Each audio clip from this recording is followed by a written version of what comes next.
Well, you may not believe that Chinese Apple suppliers have begun to transform, and they are all targeting the field of electric vehicles. They not only hope to get rid of their dependence on Apple, but also want to reverse their position in the manufacturing industry.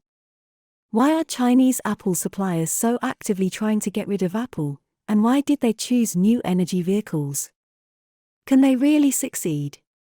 This time I won't keep you guys guessing until you watch the end of this video, and I will directly give you my answer right now. Well, in my opinion, in the future, they will definitely succeed, and even reverse its position with Apple in one fell swoop. Hi! Welcome to Auto Age. Today, we will talk about whether Chinese companies can leave Apple. Okay, let's get started. It is true that many Apple supplier companies want to get rid of Apple's control.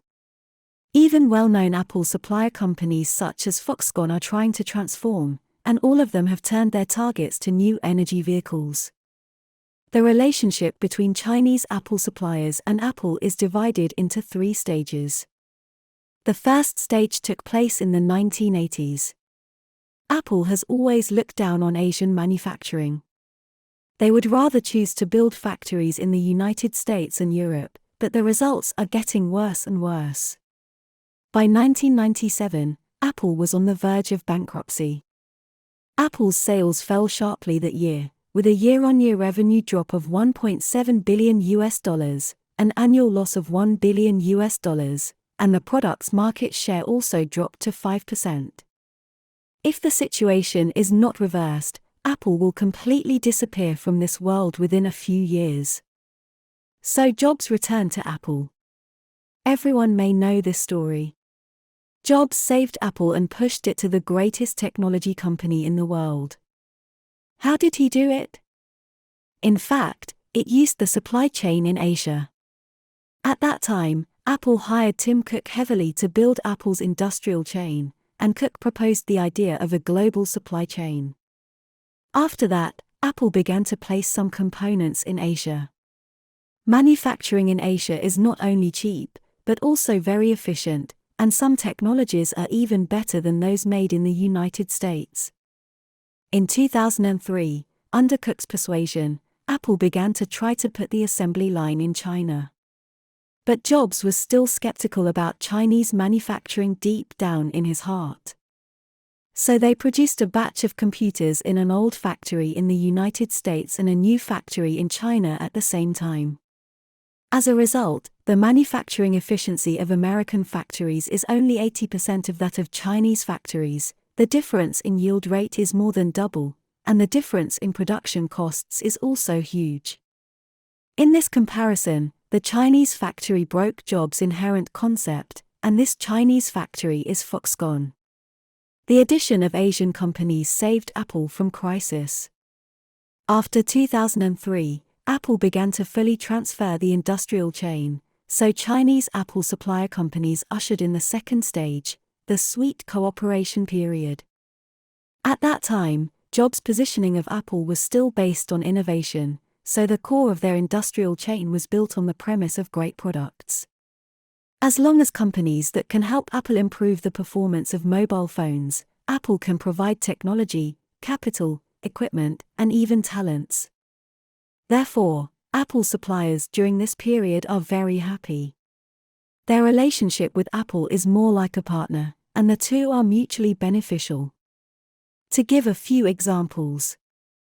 If an Apple supplier company has technology but no money, Apple will provide financial support in various ways, and even pay for the goods in advance, and it will be enough to pay for the goods after they are shipped.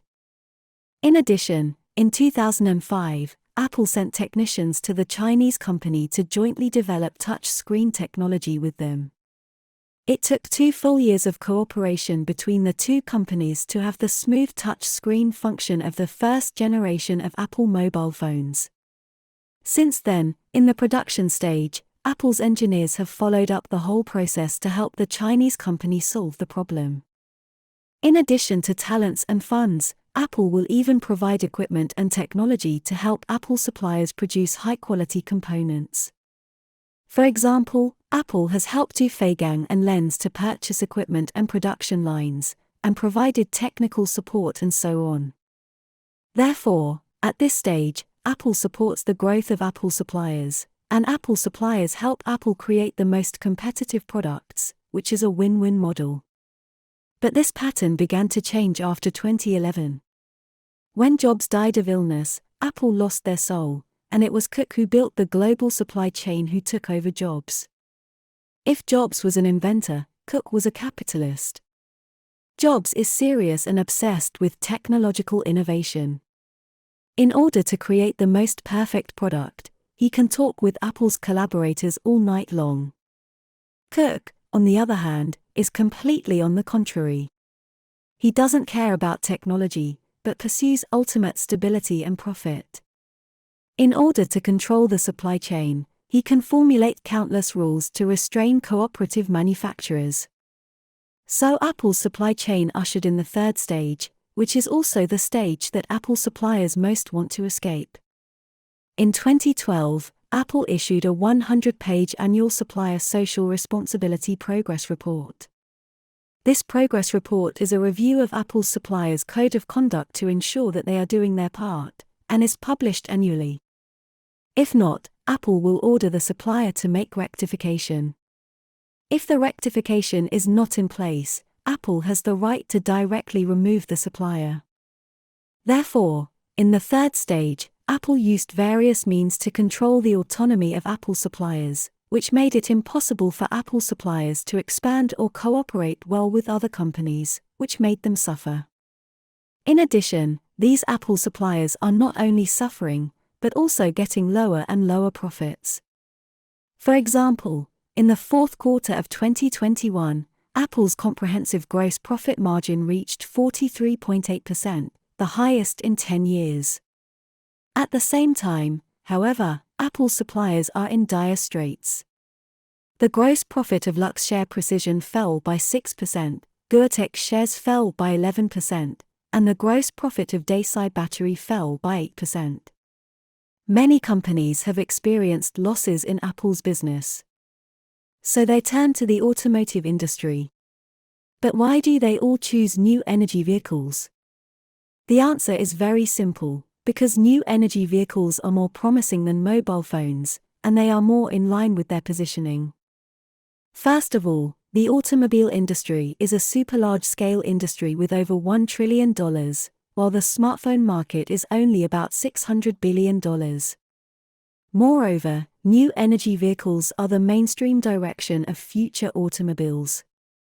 It is estimated that within the next 3 years, the market size will catch up with smartphones. Within 10 years, the market size will be twice that of mobile phones, and the growth rate is very fast. Looking back at smartphones, the market has reached saturation in 2020, and the growth rate is low.